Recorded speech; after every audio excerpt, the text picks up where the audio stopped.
wardrobe on that movie did wardrobe on this movie, on Young Guns. And when they wrapped on Young Guns, he got to keep the hat and the scarf that Emilio Estevez wears in this. That's cool. I have a picture of this somewhere at my home, at my house, or it's on my phone. It's not on my phone. It's somewhere in my house, lost in all my electronics. But I do have a photo of me wearing the actual hat and the scarf Emilio Estevez wore in this movie. Nice. And if I find it, I'll have to send it to you so you can post on. And you just scream to yourself, Emilio! Right? Yeah, that's how it went down. I was like, Chavez y Chavez. So I wanted to drop my favorite 1980s, 1990s Westerns, but I want to let you do your recommendations first, and then I'll do mine. Okay. All right. That's fair.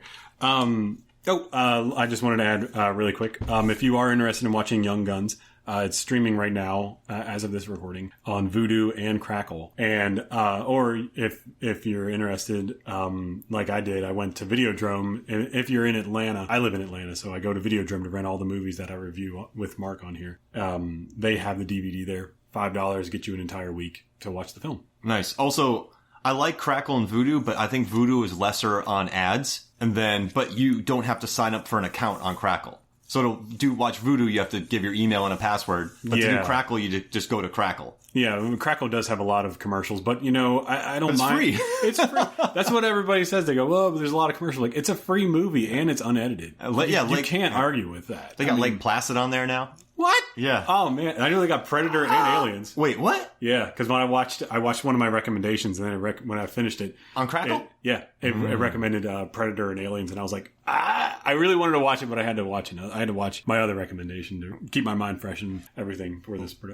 We'll drop them on us, man. I've been waiting. Oh, wait. Chris Kelly, recommendations. He's recommending the movies. Recommendations. While drinking ginger beer. With a ginger chew.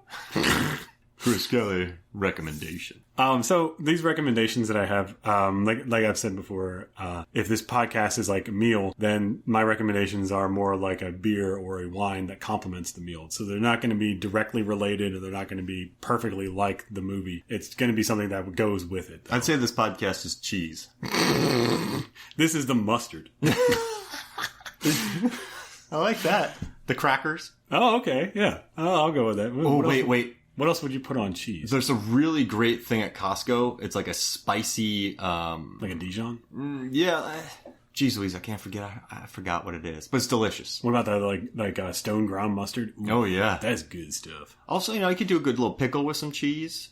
I kind of want to get some pretzels. Yeah, some pretzels like with some cheese. Like a big old pretzel and some with the mustard on that. Oh, man. That's some good stuff. Maybe get a little meat on the side. You know what I mean? Oof. It's been a hot minute since I had some meat. Yeah. It was almost like 14 years. Jeez Louise. Yeah. I've been dairy free for a while too. Hey, I'm proud of you. Oh, thank you. Get on with your reps. When you were like, hey, you want some creamer? I've loaded up. I didn't tell you. Oh my God. What'll I tell everybody? Wait, what about almond milk?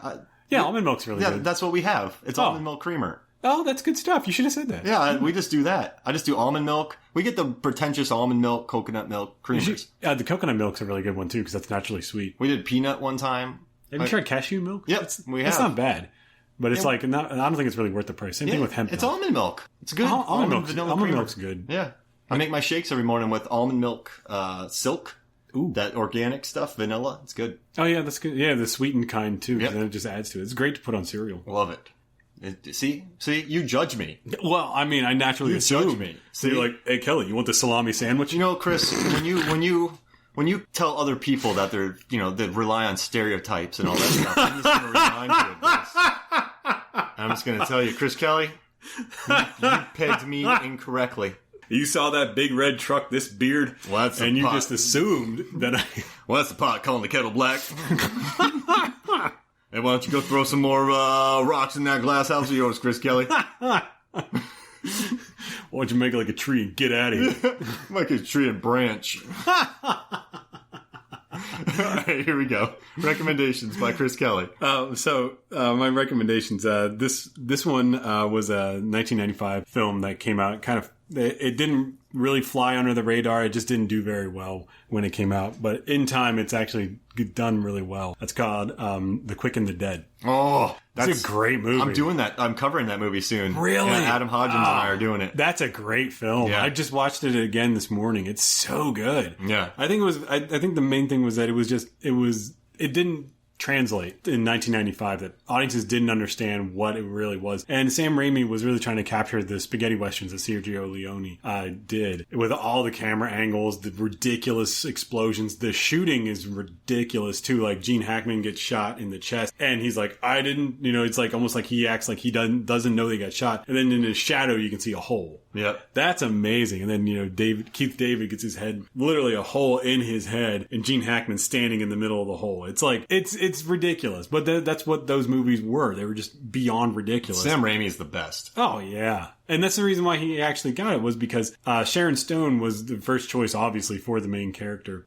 And she said she wanted Sam Raimi to do the movie because she loved Army of Darkness so much. She immediately got it. She understood that he was making an over-the-top, ridiculous film, and it wasn't meant to be taken seriously. That's great. So that's why she chose him. But I don't think audiences really got that in 1995. They were probably thinking that they were going to see maybe something a little more serious because of Pulp Fiction that came out. And Unforgiven was like Unforgiven was beautiful. Oh God, that's one of my favorite films of all time. But it was a super adult Western. Yeah, it wasn't a Sam Raimi cheeky. Yeah.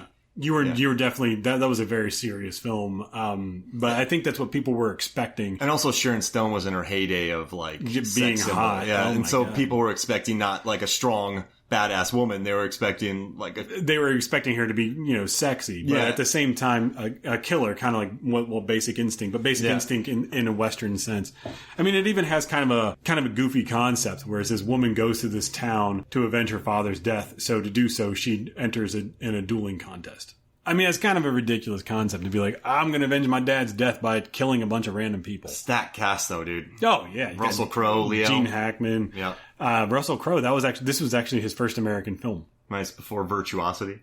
Oh, yeah, that's right. Virtuosity. Yeah, 1996. But before this, he was known for as Romper Stomper. Yeah. As the neo-Nazi in Australia. Good movie. Right. Yeah, that's a good decent film. That's a great rec. Let's quit there. No, I'm joking.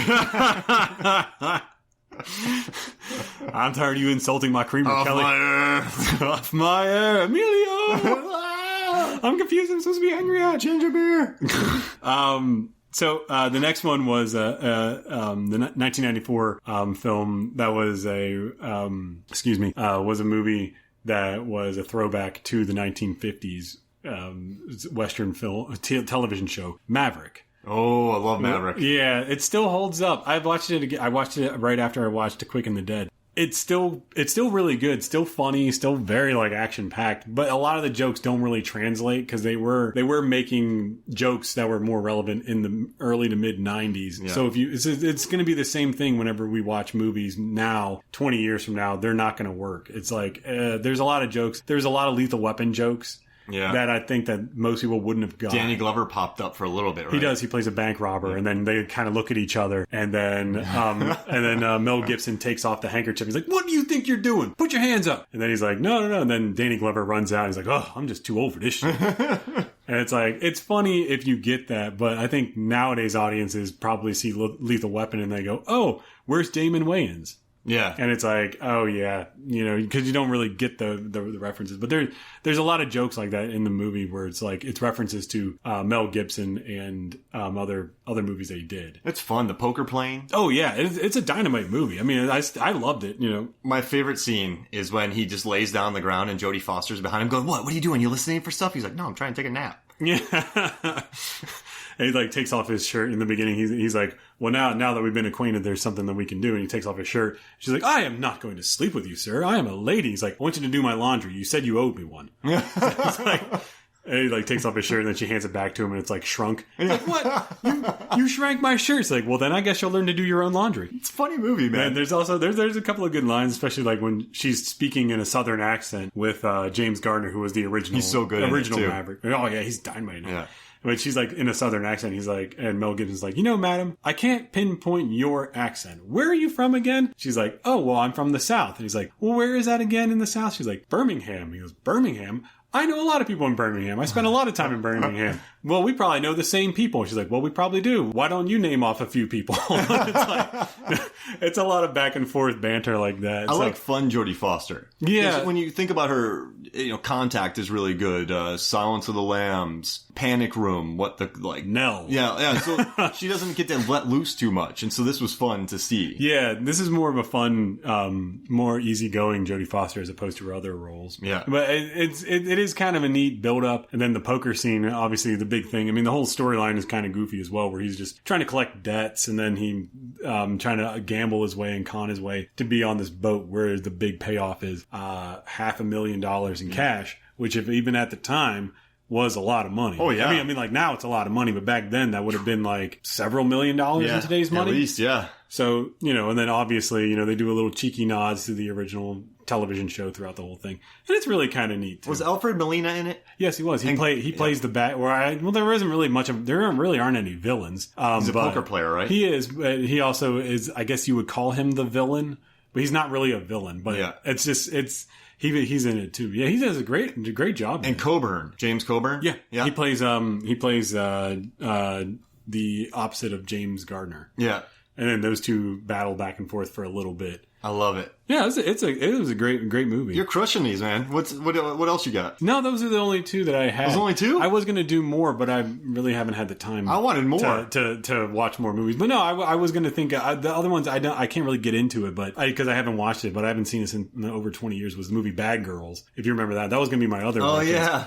Which you had these women who were sex symbols back in the day. Madeline Stowe. Drew Barrymore. I was going to say that would be a perfect match with Young Guns, but I didn't have the time to watch that movie, so I couldn't in the right mind reference that movie. Got it. I really wanted to, but I was like, I didn't have the time to watch it, so I ended. But I love your honesty. Go ahead and watch Bad Girls because from 20 years ago, I did see it 20 years ago, so I'll say, yeah, it goes well with Young Guns. I like it. So, but yeah. I thought that was kind of that would have been a good match. What about Grumpy Old Men and Young Guns? Grumpy Old Men and Young Guns. That would have done, yeah. The remaking of Grumpy Old Men with Samuel L. Jackson? Really? Speaking of, I watched Shaft, the remake, last night. It was amazing. It's fun? It was so much fun. I never had so much fun in a theater in probably like over a year. The previews did not do it well, so I'll rent it. They did not do those trailers were terrible. They did not do it justice. Cool. I was going into it because, as you know, I'm a big fan of going to the Dollar Theater here in Marietta.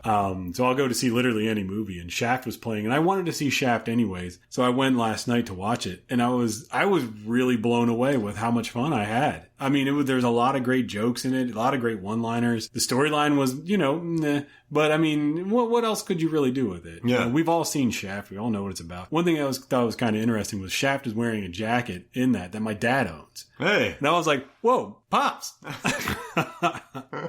What did he say? No, I didn't get a chance to tell him. But he was in the scene. Shaft is wearing a maroon turtleneck and a brown leather jacket. My dad's a big fan of maroon, so he always wears maroon, and he has this brown leather jacket. And I was like, oh my God.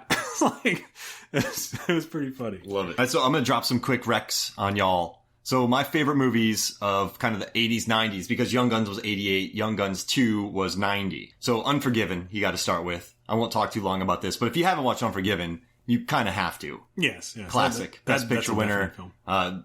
It's one of those Best Picture winners. You know when there's a Best Picture winner, people are like, something else should have beaten it. Yeah, that one definitely deserved it. Yeah, people go, Unforgiven. Yeah. Yeah. Then Three Amigos. It's one of my favorite comedies. I just love the bits in there about the sweaters and the plethora. Like, would you say there's a plethora? Hey, boss, could it be that you're angry that your girlfriend broke up with you and you're taking it out on us?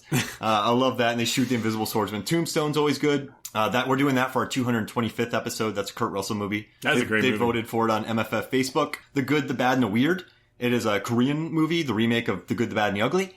But a really kinetic, over-the-top, joyful, violent, fun Korean film with like Byung-hun Lee. It's streaming. But you'll watch it and just have a smile on your face the entire time. That's not in the 90s. I just did it anyway because I'm kidding. Came out last week. Yeah.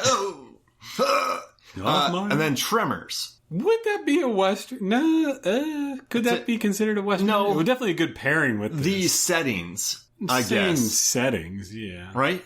That's like saying, like, Dreamcatcher goes well with, The Revenant? yeah. Because it's cold? Yeah, they both take place in the snow. But it's very Western-y. They take away all the supplies. They're kind of stranded. Survival. Yeah, it is. Well, usually the stereotypical Western is that the unknown man comes into town looking for work, and then he battles everybody. He helps out the town. And one man might have to... One man Shane. against...